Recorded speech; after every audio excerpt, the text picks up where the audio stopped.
Shalom a todos, sejam muito bem-vindos. Eu me chamo Sara, para quem ainda não me conhece, faço parte da Tropa de Elite de Jesus, do Ministério de Ensino. Nós estamos aqui hoje em mais um ensino do Efatá. Estamos falando sobre panorama bíblico do Antigo Testamento. E na última aula nós começamos, a gente foi até 2 Reis. E hoje a gente vai conversar, né, um pouquinho ali sobre 1ª e 2ª Crônicas até acabar esses livros históricos. Amém? Mais informações sobre o Ministério Tropa de Elite de Jesus, vocês podem ver ali na descrição do vídeo. Fiquem à vontade para entrar no canal, assistir as ministrações, sejam edificados, se inscrevam, curta, compartilhe com os teus familiares, com os teus amigos, para edificar e trazer eles para mais pertinho de Jesus. Amém? Então, vamos lá. Povo lindo de Deus. A gente vai começar ali por 1ª e 2ª Crônicas. Na Bíblia hebraica, 1ª e 2ª Crônicas, eles aparecem lá no final. E eles são chamados de os acontecimentos dos dias, né? Ou na Septuaginta, que é aquela tradução grega, eles foram colocados depois de Reis, com o título de As Coisas que Ficaram de Fora.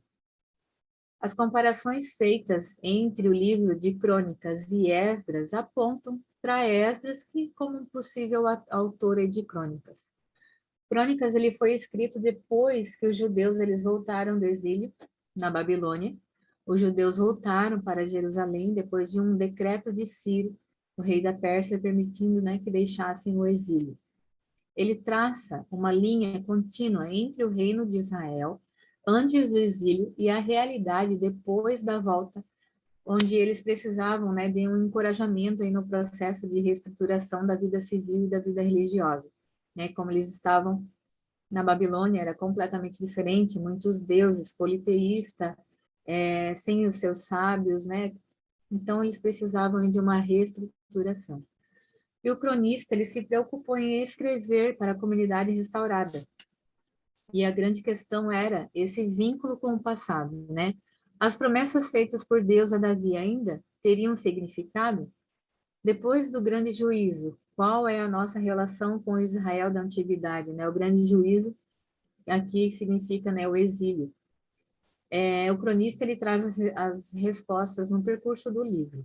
Ele é um registro histórico, né, que enfatiza essa necessidade, né, de todo Israel viver em obediência, adorando a Deus e sendo leal ao trono de Davi. Ele é relatado também a necessidade de um Israel verdadeiro em Jerusalém, não somente uma nação étnica, mas um remanescente realmente puro e fiel. A aliança de Deus, né, com Israel, ela não mudou. Como nós sabemos, né, Deus ele não muda, ele é o mesmo ontem, hoje e eternamente. Aleluia. Então, 1ª Crônicas, ele enfatiza o reinado do rei Davi e termina, né, com a proclamação de Salomão a rei e a morte de Davi. 1ª Crônicas 11, 1, 2 fala que todo Israel reuniu-se com Davi em Hebrom e disse: somos sangue do teu sangue. No passado, mesmo quando Saul era rei, eras tu quem liderava Israel em suas batalhas. E o Senhor, o teu Deus, te disse: você pastoreará o meu povo e será o seu governante. As ordens de Davi para Salomão sobre a construção do templo, né? Em 1ª Crônicas 22, 11 e 12 fala: agora, meu filho, é Davi falando com Salomão, que o Senhor seja com você, para que você consiga construir o templo do Senhor, o seu Deus, conforme ele disse que você faria. Que o Senhor lhe dê prudência e entendimento para que você obedeça a lei do Senhor, o seu Deus, quando ele o puser como líder de Israel. Em 2ª Crônicas, Salomão, né, 2:1, Salomão deu ordens para essa construção desse templo em honra, né, do nome do Senhor e de um palácio para si mesmo. Então nós chegamos em Esdras. Esdras, ele foi um escriba e sacerdote durante o exílio dos judeus na Babilônia. Esdras 7 conta que, pois Esdras tinha decidido dedicar-se a estudar a lei do Senhor e a praticá-la, e a ensinar os seus decretos e mandamentos aos israelitas. Ele apresenta Cristo como um restaurador e nos conta, né, sobre a volta ali do cativeiro. Então, Estão incluídas, né, várias listas que parecem ter sido obtidas de fontes oficiais ali, um dos artigos do templo, dos exilados que voltaram, da genealogia de Esdras, do chefe dos clãs, dos que entraram em casamentos mistos, dos que ajudaram a restaurar os muros, dos que selaram a aliança, dos residentes de Jerusalém e de outras cidades, e dos sacerdotes e dos levitas. A história ela começa durante o primeiro ano do governo de Ciro, o rei da Pérsia, sobre a Babilônia. Os judeus de Jerusalém, eles haviam sido enviados ao exílio em 3 grandes deportações. E Jerusalém e o templo haviam sido destruídos na invasão de Nabucodonosor e seu exército babilônico. Foi quando líderes políticos, religiosos e intelectuais foram exilados. Lembram, né, da que a gente conversou, da estratégia da Babilônia? Aqui a gente pode confirmar que a Babilônia ela levava todos os sábios para a corte do rei, né, lá perto do rei. Mais tarde, Ciro subjugou os babilônios e o império passou para as mãos dos persas, onde Ciro acreditava que a adoração a deuses estrangeiros dos povos conquistados era uma estratégia política e era incentivada às práticas religiosas. Assim, em 583 ali antes de Cristo, ele publicou um decreto que permitiu aos judeus retornar a Jerusalém para reconstruir a casa de seu Deus. Os profetas mais antigos, como Jeremias e Isaías, eles haviam profetizado tanto o exílio quanto o regresso a Jerusalém. O povo de Judá acreditava na promessa de uma dinastia davídica, eterna. Porém, com a destruição ali do reino de Judá, levou muitos ali a duvidar dos profetas e até desacreditar, né, das profecias.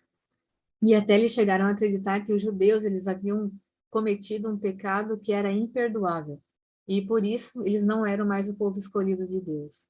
Antes do reinado de Ciro, havia muito pouca esperança entre o povo judeu. E Esdras foi escrito para documentar esse regresso, né, desse pequeno remanescente dos judeus exilados ali na Babilônia, com esse decreto de Ciro, autorizando a reconstrução do templo de Deus. Ele visava, né, preservar os detalhes da execução dessa tarefa e registrar a providência de Deus ao cuidar do seu povo e cumprir a sua promessa. Ele focaliza o ministério de ensino da palavra de Deus, realizado por Esdras, que ele era um líder, né, inspirado aí, um homem de fé, de oração e de devoção. Os temas destacados em Esdras, a gente pode ver que Deus é soberano e fiel à sua aliança. Os seus propósitos redentores, eles não podem ser frustrados. Como um instrumento de Deus, Israel ele deve permanecer separado do mundo pagão. E a lei mosaica se torna o fundamento dessa fé e a marca do judeu. A esperança do povo judeu ela é restaurada. Dito isto, vamos para Neemias. A natureza do livro de Neemias, ele sugere que ele foi formado de várias listas e memórias de Neemias mesmo, quanto ao grande projeto de reconstrução dos muros e da cidade de Jerusalém. As orações de Neemias têm um caráter pessoal e bem marcante. As 10 listas detalhadas que a gente encontra no livro mostram a preocupação com as pessoas como indivíduos e com o trabalho delas como esforços importantes, né, a serem preservados no registro da obra de Deus. Escrevendo um pouquinho sobre isso, né, entrou um pouquinho mais esse entendimento em mim, essa necessidade, né, de nós, como igreja, de reconhecermos as pessoas, de perceber o que cada um carrega, né, e que cada um carrega o próprio Espírito Santo, e o que ele pôs em cada um de nós é muito importante, né, então a gente consegue perceber isso em Neemias e consegue trazendo isso, né, para o nosso hoje. Aquele ditado que fala que nós somos insubstituíveis, ele é verdade realmente, porque cada um de nós temos uma maneira única de fazer o que Deus nos chamou para fazer. E se eu deixo de fazer aquilo, outro vai fazer em meu lugar, mas não da mesma forma, porque realmente nós somos únicos. E essa é a beleza, né, de todo o negócio. Neemias ficou profundamente tocado quando ele ouviu sobre o estado de Jerusalém. Como a gente viu ali, Nabucodonosor, ele destruiu tudo.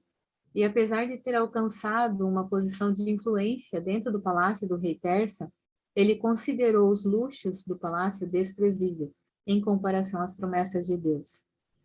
Então, quantas vezes nós nos sentimos chocados por alguma informação que recebemos e, infelizmente, a gente não faz nada com ela. Aqui no Tropa, a gente aprende que toda informação, ela deve gerar uma intercessão.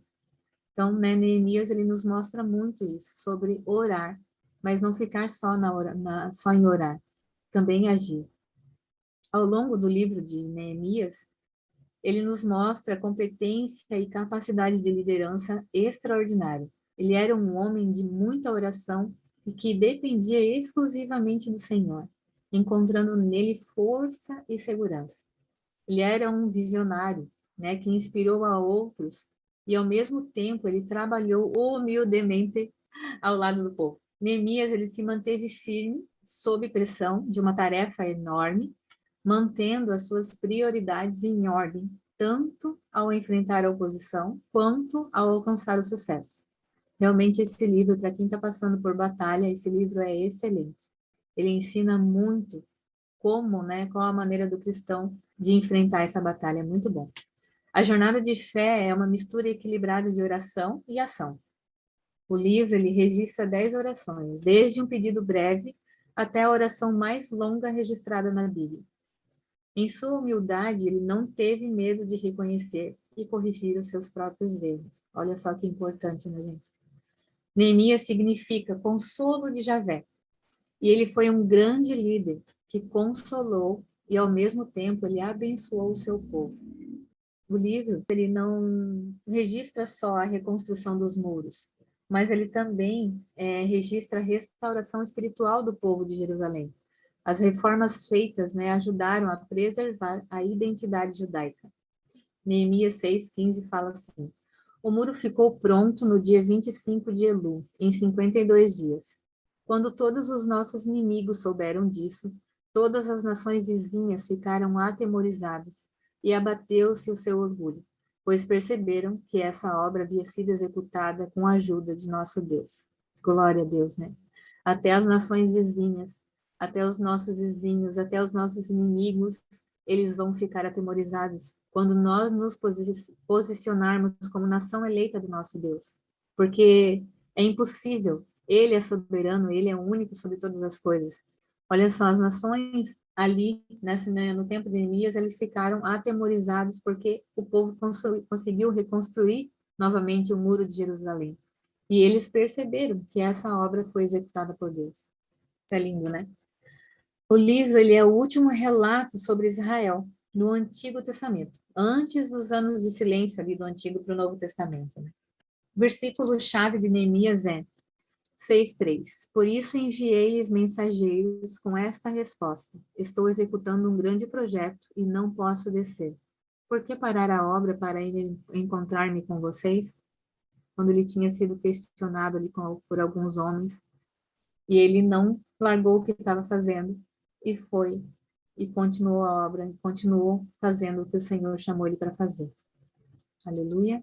Sendo assim, nós terminamos Neemias e chegamos em Esther. Esther, ela foi criada por seu primo, né, Mardoqueu, como eu acho que a maioria aqui já sabe.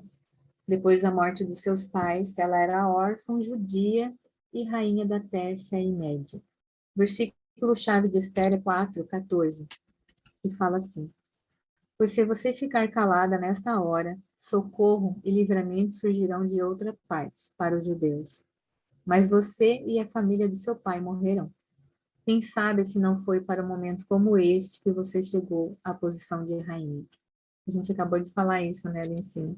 Pode até fazer, mas não vai fazer da maneira como você foi chamada para fazer. Esther 4,16, ele fala: vá reunir todos os judeus que estão em Suzã e jejuem em meu favor. Não comam nem bebam durante 3 dias e 3 noites. Eu e minhas criadas jejuaremos com vocês. Depois disso, irei ao rei. Ainda que seja contra a lei, se eu tiver que morrer, morrerei. A história de Esther, ela se desenrola no período do rei Assuero, que governou ali a Pérsia de 486 a 465 a.C. Esther e Mordecai, eles viviam em Suzã, que era um centro político, né, cultural e religioso durante séculos. As ruínas de Suzã, elas ainda se encontram. Até hoje Hoje é onde é o Irã, perto ali da sua fronteira com o Iraque. Tradicionalmente, considera-se que o propósito desse livro é explicar a origem do feriado de Purim, uma comemoração, né, de livramento, comemorada até hoje pelos judeus. O papiro de Esther, ele é lido inteiro nas reuniões dos judeus como um rito de observância ao Purim. No geral, as mulheres, elas não têm a obrigação de frequentar, né, as sinagogas. No entanto, elas devem estar presentes para a leitura do livro de Esther. O livro, ele nos traz encorajamento, ele traz esperança, né, aos judeus que vivem longe de Jerusalém. A história de Esther, ela é semelhante à de José na corte de Faraó e de Daniel na corte da Babilônia. Esther, ela faz parte, né, da obra salvadora, da obra salvadora de Deus na história que culminou com a vinda do Messias. E ela também lembra a nós que Deus jamais está ausente, ainda que os fiéis vivendo em um mundo, né, hostil em sua fé, nem sempre eles lembrem, né, e nem tenham consciência dessa presença divina. O tema principal do livro é o poder soberano de Deus para operar até mesmo por intermédio dos pagãos, visando preservar e livrar o seu povo.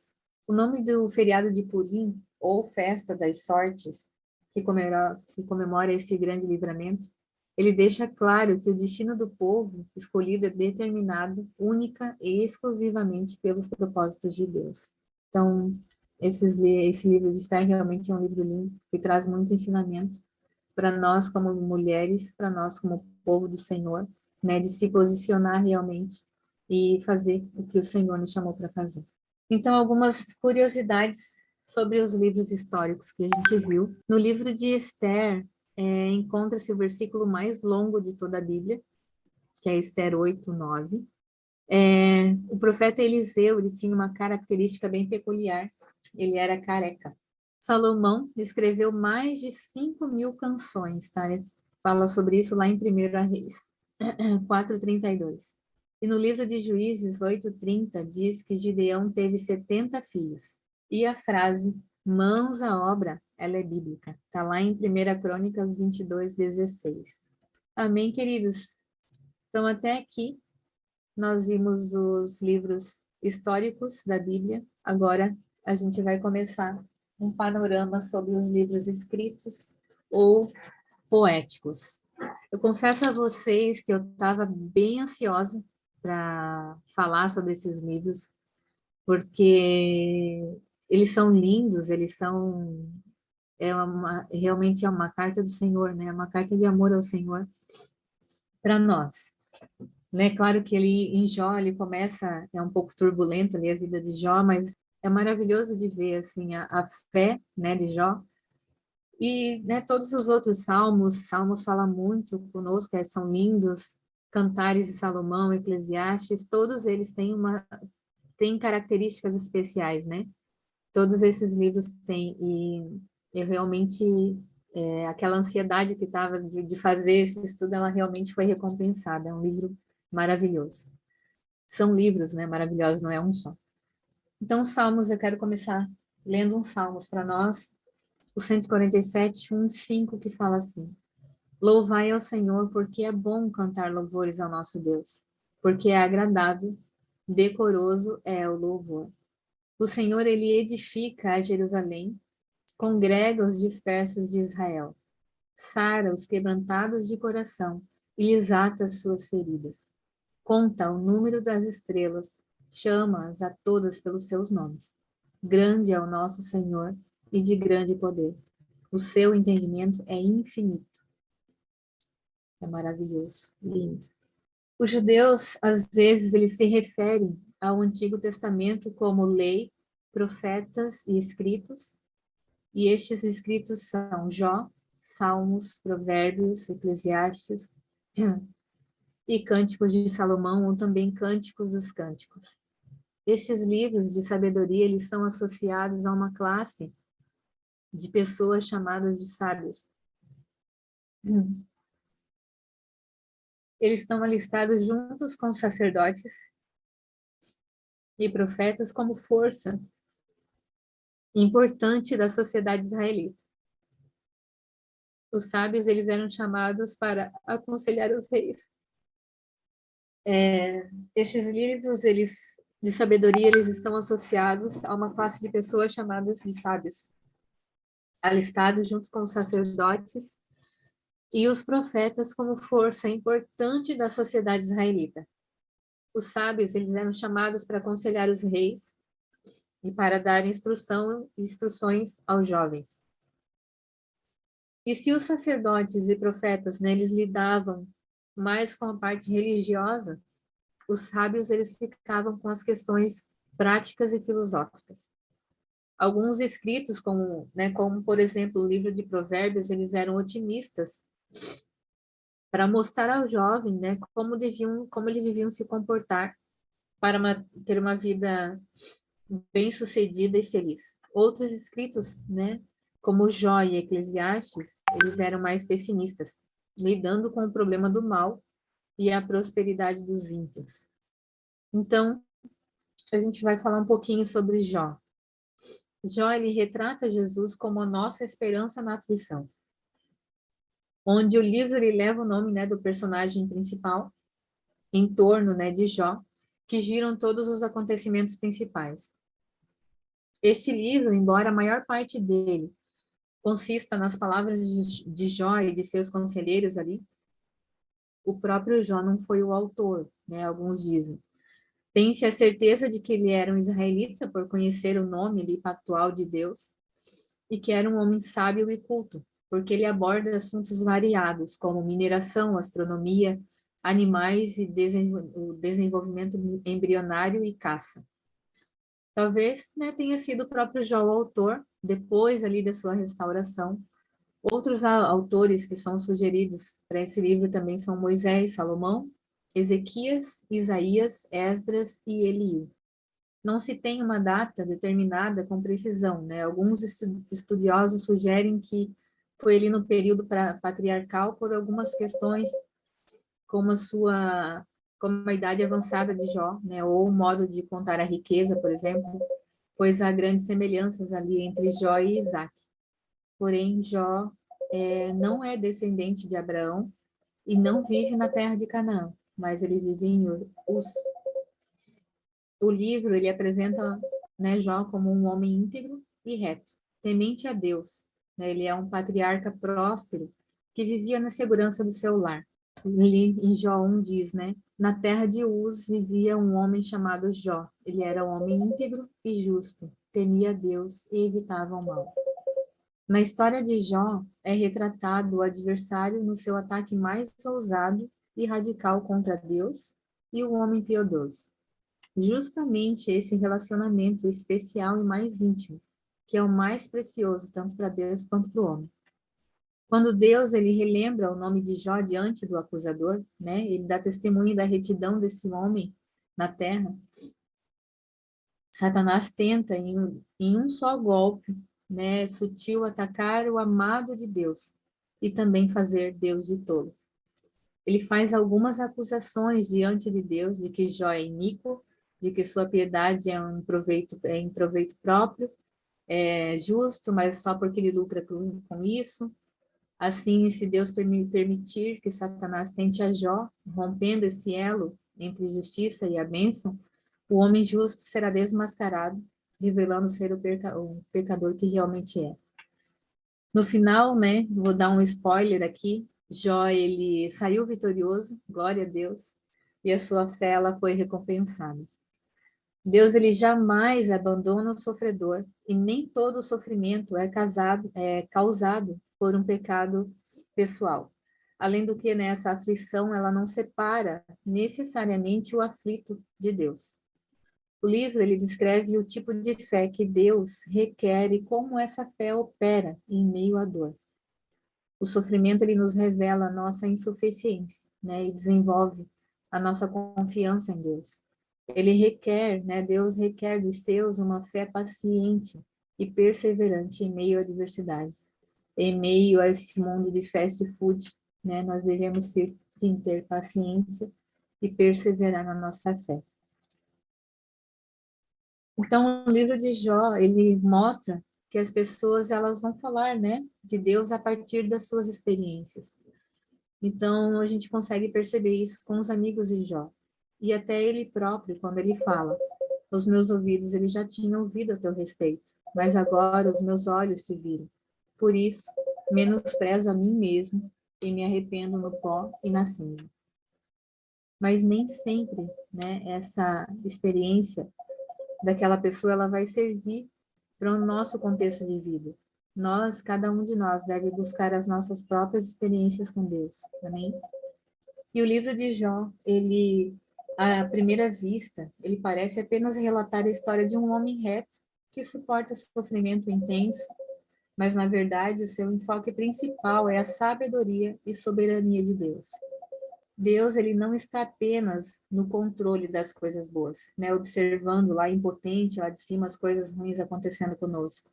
Ele é soberano, ele domina sobre todas as coisas, tanto as boas como as ruins. Quem aceita somente o bem vindo das mãos de Deus pode rejeitá-lo completamente quando passar por algum tipo de provação. E Jó reconhece Deus em suas provações. E apesar de estar confuso ali no meio daquela turbulência toda e profundamente triste, ele se agarra firmemente em Deus. Em Jó 13 ele fala que embora ele me mate, ainda assim esperarei nele. Certo é que defenderei os meus caminhos diante dele. Que nós sejamos assim, né? E o versículo-chave ali de Jó, que suportou, né, todas as provações com paciência e perseverou em meio ao caos. Jó 42, que fala: depois que Jó orou por seus amigos, o Senhor o tornou novamente próspero e lhe deu em dobro tudo o que ele tinha antes. Só Deus, né, conhece todas as razões e as causas do sofrimento humano, ou as causas do nosso sofrimento. E conhecer a Deus é o bastante. Dito isto de Jó, nós vamos para Salmos. Salmos é a coisa mais linda da vida, e ele retrata, né, Jesus como nosso tudo em todos. E ele é a palavra e o nosso pastor. O nome de Salmos, ele provém da Septuaginta, que a princípio ele se referia a instrumentos de cordas ali como harpa, lira ou alaúde. Posteriormente, né, a cânticos acompanhados por esses instrumentos. O nome do livro, né, em hebraico é Terrilim, que significa louvores. O livro de Salmos, ele é uma coletânea de cânticos de adoração escritos por vários autores ao longo de um período bem extenso da história de Israel. Alguns salmos, eles são atribuídos a certos indivíduos ou grupos, né, como no caso de Davi. Outros salmos não contêm referência à autoria. Geralmente, o livro de Salmos, ele é associado a Davi, mas também tem outros autores como Asaf, Salomão, Etã, Moisés e os filhos de Corá. Os salmos, eles foram escritos em várias épocas diferentes ao longo, né, dessa história de Israel. E alguns deles, eles são identificados pelo contexto, né, como, por exemplo, ali o Salmo 51, que foi a súplica de Davi por perdão depois de ele ter cometido adultério com Batseba. Davi escreveu 71 salmos, a Asaf se atribui 12 salmos, Moisés escreveu o Salmo 90, Salomão escreveu o Salmo 72 e 127, e alguns outros autores, né? Por isso, é difícil a gente conseguir uma data aí do livro como um todo, né? Os salmos, eles são resultantes de várias pessoas diferentes, com contextos diferentes e individuais de cada pessoa. E os títulos, né, de alguns, eles nos mostram esse contexto histórico. O livro ele reflete, de forma singular, diversas respostas individuais à revelação própria de Deus. Vários desses poetas derramaram seu coração diante de Deus em oração, expressando anseios, confissões, lamentos e ações de graças. E com o passar do tempo, né, os salmos eles foram incorporados ao culto de Israel no templo, e não há dúvidas de que alguns deles foram escritos realmente para este fim. Então, o livro de Salmos, ele pode ser ali dividido, né, em uma semelhança temática com o Pentateuco. Em Gênesis, o ser humano e a criação, dos Salmos 1 até o 41.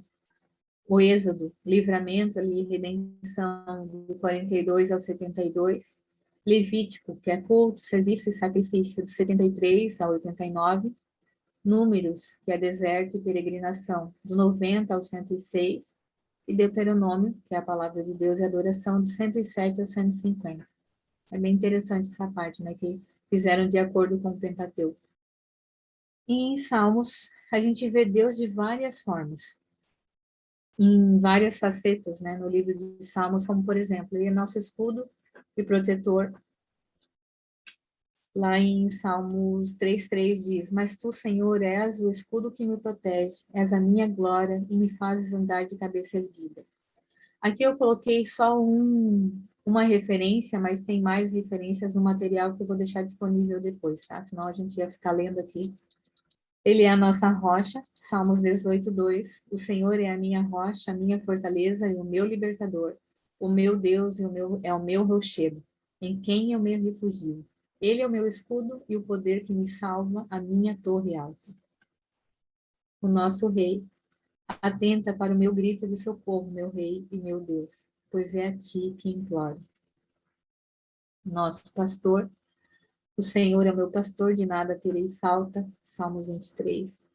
Ele é o nosso juiz, Salmo 7. Deus é um juiz justo, um Deus que manifesta cada dia o seu furor. O nosso refúgio. Deus é o nosso refúgio, a nossa fortaleza, auxílio sempre presente na adversidade. Nossa fortaleza. Sim, tu és a minha rocha e a minha fortaleza. Por amor do teu nome, conduze-me e guia-me. Nosso vingador. Faze-me justiça, Senhor, pois tenho vivido com integridade. Tenho confiado no Senhor sem vacilação. E assim os demais, né?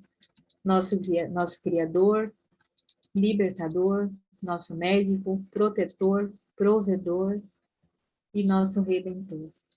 Os salmos, né, são primeiramente dirigidos ao Senhor, Deus de Israel, e eles desempenham um papel muito importante na vida, né, comunitária, nossa vida comunitária. Eles englobam muitas experiências humanas, positivas e negativas, e assim, né, eles revelam que a gente pode nos achegar a Deus, trazendo conosco toda a nossa vivência. E Deus ouve os nossos clamores, os nossos anseios, as nossas preocupações, e Ele também ouve as nossas alegrias, o nosso dia a dia, Ele está presente. E ao nós lermos, né, os 150 salmos, a gente muda esse nosso foco, né, para a majestade do Deus que deve ser adorado, do Deus digno, né, de louvor eterno. Então, o versículo-chave, né, no livro de Salmos é 29:2. Atribuam ao Senhor a glória que o seu nome merece. Adorem o Senhor no resplendor do seu santuário. Amém? Então, a gente vai para Provérbios, que apresenta Jesus como a nossa sabedoria. Os judeus, eles comparavam o livro de Provérbios ao átrio exterior do templo, Eclesiastes ao lugar santo e Cantares ao santo dos santos. Então, à medida que nós vamos crescendo nessa leitura e nesse entendimento, nós vamos entrando no Santo dos Santos. Amém? Embora esse livro, né, de Provérbios, ele seja atribuído a Salomão, nem todos foram escritos por ele. Salomão, que é rei de Israel, ele era filho de Davi com Batseba. Ele tinha cerca de 20 anos quando ele subiu o trono e reinou durante 40 anos. Aproximadamente 3.000 provérbios e mais de 1.000 cânticos são atribuídos a Salomão. Com exceção de Moisés, Salomão foi o autor que mais escreveu textos do Antigo Testamento. E ele não demonstrou a sua força nos campos de batalha, né? Mas no âmbito da mente, meditação, organização, planejamento e negociação, foi o best power. Então, acredita-se que Salomão ele escreveu Cântico dos Cânticos na sua juventude, Provérbios numa idade mais madura, e no auge do seu poder né, o Provérbios, e Eclesiastes quando ele já era de idade, refletindo, né, sobre a sua vida e sobre as suas experiências.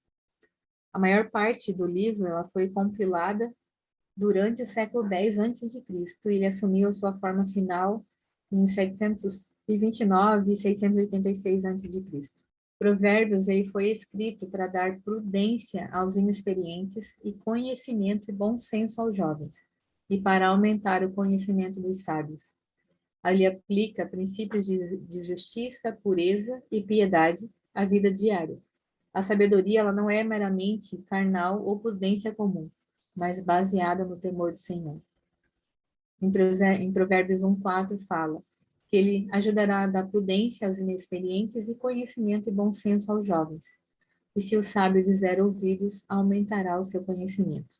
E quem tem discernimento obterá a orientação.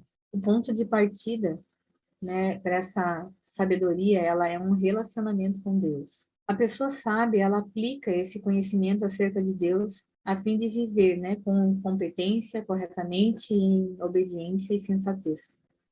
No âmbito espiritual, uma pessoa sábia, ela vive de acordo com os mandamentos de Deus, aplicando com eficácia o seu conhecimento acerca de Deus. Inteligência, que também pode ser traduzida como por instrução, indica que a sabedoria ela é adquirida com tempo e disciplina.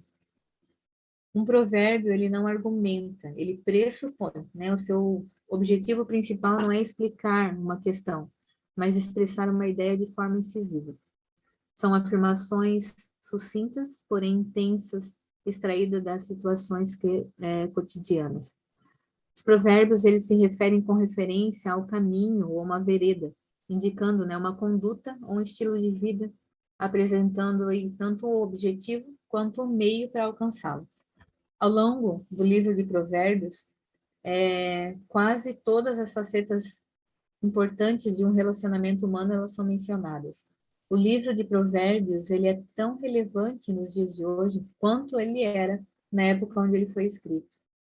Ele é empregado contrastes fortes, né, para mostrar por que a sabedoria é a resposta certa. Coloca em oposição os conceitos de sabedoria e insensatez, bem e mal, vida e morte, fidelidade e adultério, verdade e falsidade, prudência e precipitação, prosperidade e pobreza, diligência e preguiça, e verdades de importância eterna, né? Como o temor do Senhor é o princípio da sabedoria, a sabedoria ela é mais valiosa do que joias e dinheiro, Deus é a fonte da sabedoria, a sabedoria ela está à disposição de todos, mas cada pessoa deve escolher o caminho da sabedoria. E as pessoas sábias, elas são recompensadas por andar corretamente. Os insensatos, eles escolhem as consequências de seus atos perversos. Então, a personificação da sabedoria, ela é dada em Provérbios, no Antigo Testamento. No Novo Testamento, Jesus é a nossa sabedoria e o Verbo de Deus. Então, nós temos a origem da sabedoria, né? Quando nós temos a origem da sabedoria em Deus, nós temos prudência e os sábios, eles recebem riquezas e honra. Quando a origem é desde a eternidade, nós temos entendimento e nós nos tornamos sábios. E quando a origem é antes de todas as coisas, nós temos excelência e os sábios são abençoados. As virtudes, né, tem muitas virtudes aí da sabedoria, como verdade, excelência, justiça, conhecimento, conselho e temor do Senhor. Provérbios tem 31 capítulos, né? Então, sendo assim, muitas pessoas, né, muitos leem um capítulo por dia junto com um outro livro, né? Uma dica de leitura. A família, ela tem uma posição central nesse livro. E o uso desse livro na educação dos filhos é muito importante, porque todas as áreas da vida elas são tratadas. Então, o livro de Provérbios é muito importante. E é bem legal a gente fazer essa junção aí de ler um Provérbios junto com o livro, né, que nós estamos lendo diariamente. Ele traz aí bastante sabedoria e entendimento. Chegamos em Eclesiastes. Eclesiastes, ele apresenta Jesus como aquele que traz sentido à vida. O seu título em hebraico é Kohelet, que significa pregador. literalmente é aquele que reúne uma assembleia. Eclesiastes, ele é atribuído a autoria a Salomão, apesar de nenhum período ou nome serem mencionados no livro, mas uma forte tradição atribui a Salomão a autoria de Eclesiastes, ali como a gente vê em Eclesiastes 1:1, que diz: as palavras do mestre, filho de Davi, rei em Jerusalém. Martinho Lutero, ele foi o primeiro a afirmar que Eclesiastes ele não havia sido escrito por Salomão. Ele se baseou nas palavras ali do autor, como se indicassem que ele não era mais rei de Israel quando escreveu o livro. No entanto, a expressão era rei, ela também pode ser traduzida como venho sendo rei, sugerindo que Eclesiastes foi escrito mais no final mesmo da vida de Salomão. E outro argumento aí contrário a essa autoria é a impotência diante das injustiças do reino. E como rei, né, ele tinha autoridade para corrigir esses problemas. Mas, por outro lado, né, expressar essa impotência não significa, né, não é o mesmo que ser impotente, por exemplo. O autor, né, em seus bons dias já vividos, ele avalia o mundo de uma forma que experimentou entre os horizontes do nascimento e da morte, sendo a morte, né, um horizonte que o homem ele não pode ultrapassar. O mundo ele é considerado cheio de enigmas, sendo o maior deles o próprio homem. Então, da sua perspectiva, né, do mestre, o homem ele é medido, examinando as suas capacidades, descobrindo que a sabedoria humana, até de um homem piedoso, ela tem limites. E essa sabedoria ela não consegue descobrir os grandes propósitos de Deus, nem a relevância da existência humana. Eclesiastes 1:16 fala: pensei comigo mesmo, eu me tornei famoso e ultrapassei em sabedoria todos os que governaram Jerusalém antes de mim. De fato, adquiri muita sabedoria e conhecimento. Assim, eu me esforcei para compreender a sabedoria, bem como a loucura e a insensatez. Mas aprendi que isso também é correr atrás do vento. Pois quanto maior a sabedoria, maior o sofrimento. E quanto maior o conhecimento, maior o desgosto. À medida que o autor ele olha em torno de si mesmo e ele examina os projetos, né, dos homens, ele vê o homem numa corrida tão desenfreada, né, atrás de uma coisa após outra, uma coisa após outra, trabalhando, fazendo, como se conseguisse, né, dominar o mundo, desvendar, né, todos os segredos, mudar as estruturas, romper tudo quanto é corrente de limitação humana e ser o senhor do seu próprio destino. Né? Ele vê o homem correndo em vão atrás das esperanças, das expectativas, e como ele diz ali, né? Inútil é correr atrás do vento. Como isso é atual, né? Como a gente vê cada dia mais, cada vez mais, nós correndo atrás das coisas, fazendo, e como diz Salomão, né? Tenho visto de tudo que é feito debaixo do sol, tudo é inútil, é correr atrás do vento. Então, ele registra, né, observações do pregador em busca pelo sentido da vida e conclui que, sem Deus, a sabedoria humana ela não passa de vaidade e vazio. Mas a fé, né, ela ensina que Deus ordenou todas as coisas segundo a sua vontade. E o papel do homem é aceitar como determinação divina esses propósitos. O homem ele não deve exercer, né, portanto, né, ele deve exercer com paciência e desfrutar da vida como Deus a deu. Deve conhecer as suas limitações e não se incomodar com as expectativas irreais. Deve ser prudente em todas as coisas, viver com cuidado diante de Deus e, acima de tudo, temer a Deus e guardar os seus mandamentos. Agora, Eclesiastes 12 diz: agora que já se ouviu tudo, aqui está a conclusão. Tema a Deus e guarde os seus mandamentos, pois isso é o essencial para o homem. Então, né, sendo assim, a vida que ela não é centralizada em Deus, ela não tem propósito nem sentido. Sem Deus, nada mais pode nos satisfazer. Com Deus, toda a vida, né, e os seus presentes devem ser recebidos com gratidão. A gente deve usar e desfrutar daquilo que o Senhor nos deu plenamente. E quantas vezes a gente recebe tantos presentes diariamente e nós mesmos tornamos esses presentes banais, a gente não para realmente e desfruta daquilo que o Senhor nos dá diariamente. Eu estava escutando uma criança esses dias num negócio do Reels ali, eu acho que foi, ou no mesmo no Instagram. E um menino estava falando sobre aquele versículo de Gênesis que fala que Deus descansou, né? Ele contemplou a sua obra e descansou. E aquilo realmente me chamou a atenção, porque realmente a gente não para contemplar tudo que o Senhor nos entrega. A gente não descansa, a gente recebeu, mas já está correndo atrás do próximo, e a gente não para e não contempla aquilo ali. E às vezes é importante a gente parar, contemplar, observar e, né, e trazer isso como sendo um costume para nós, para que realmente a gente tenha esse tempo, né? A gente às vezes recebe algo do Senhor e não se dá o tempo, não se dá o luxo de comemorar aquela vitória, né? De viver aquela vitória, de viver aquela bênção. Então é bem importante para nós. Como diz ali em Tiago, né? 1,17, toda boa dádiva, todo dom perfeito, ele vem do alto, descendo do Pai das luzes, que não muda com sombras inconstantes. Aleluia. Eclesiastes 2:26. O homem que o agrada, Deus recompensa com sabedoria, conhecimento e felicidade. Quanto ao pecador, Deus o encarrega de ajuntar e armazenar riquezas para entregá-las a quem o agrada.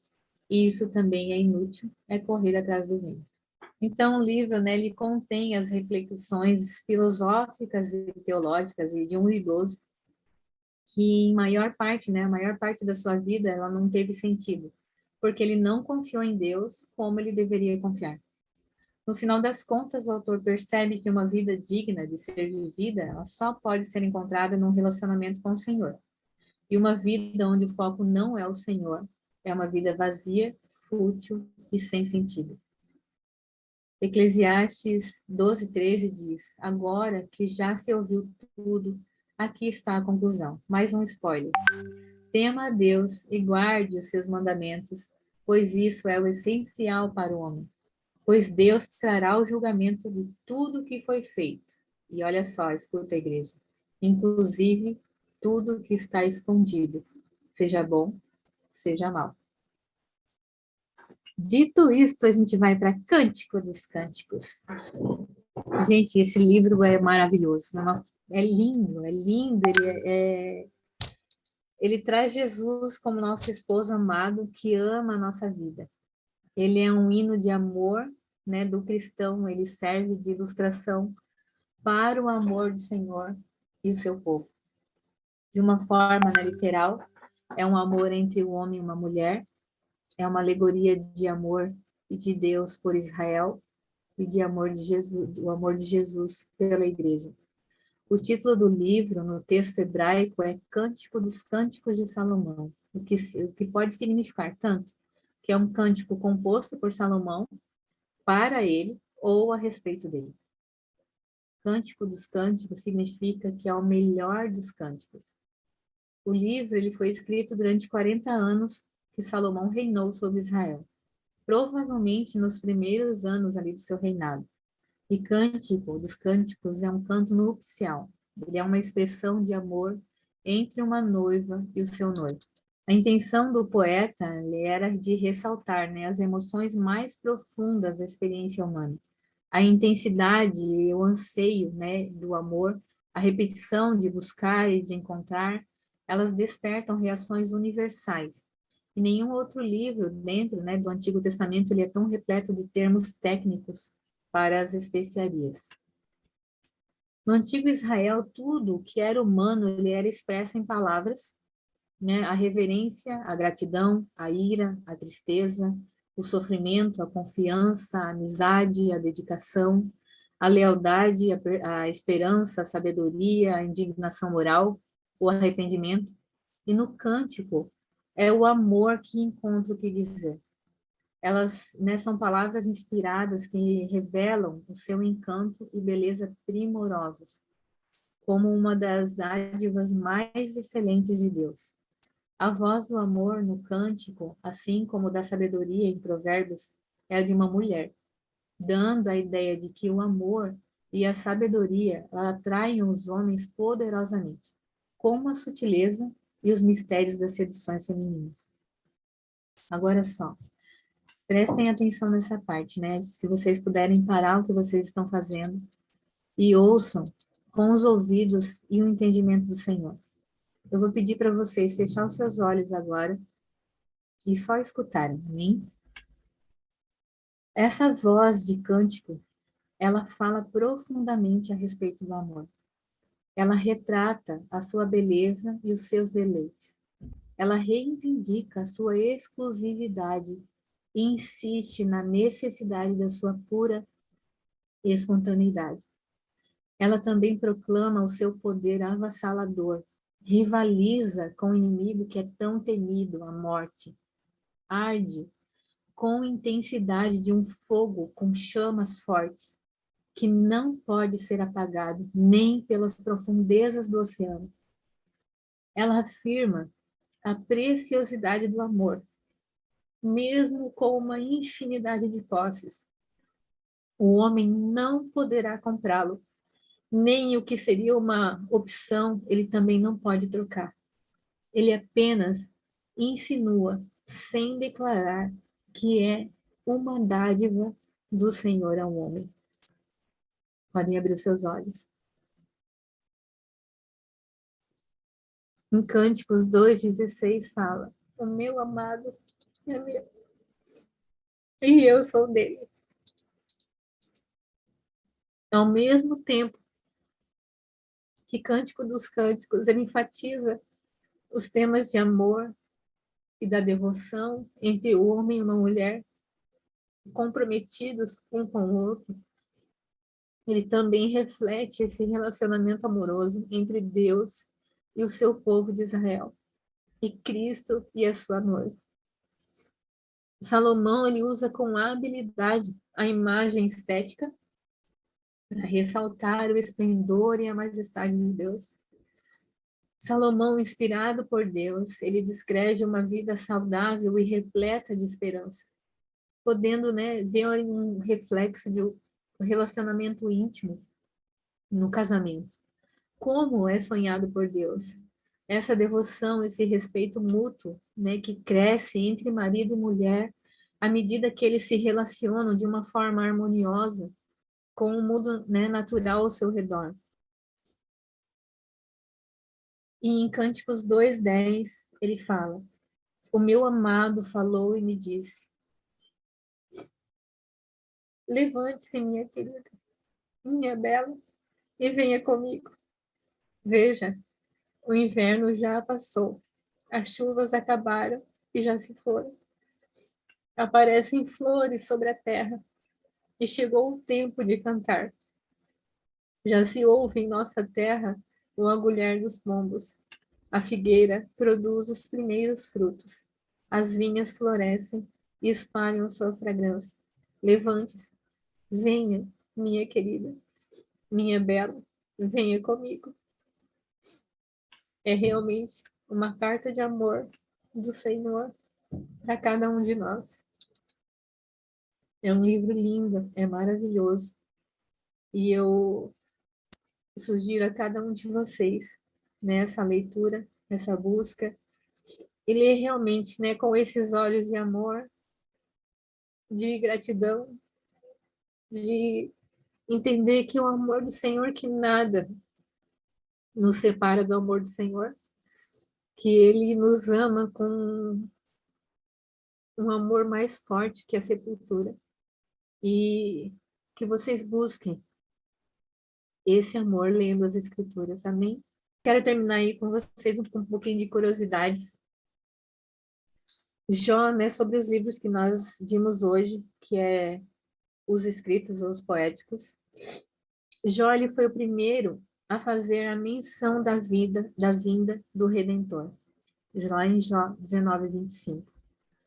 O livro de Jó, ele tem o maior número de perguntas, são cerca de 236 interrogações. Acho que Jó é meu parente, Fábio. O Salmo 14, ele é idêntico ao Salmo 53. E o Salmo 136, todos os versículos dele terminam com a mesma expressão. E o Salmo 119, ele é dividido em 22 sessões que correspondem a 22 letras do alfabeto hebraico. Amém? Estas são as curiosidades, esta é a aula de hoje. Glória a Deus.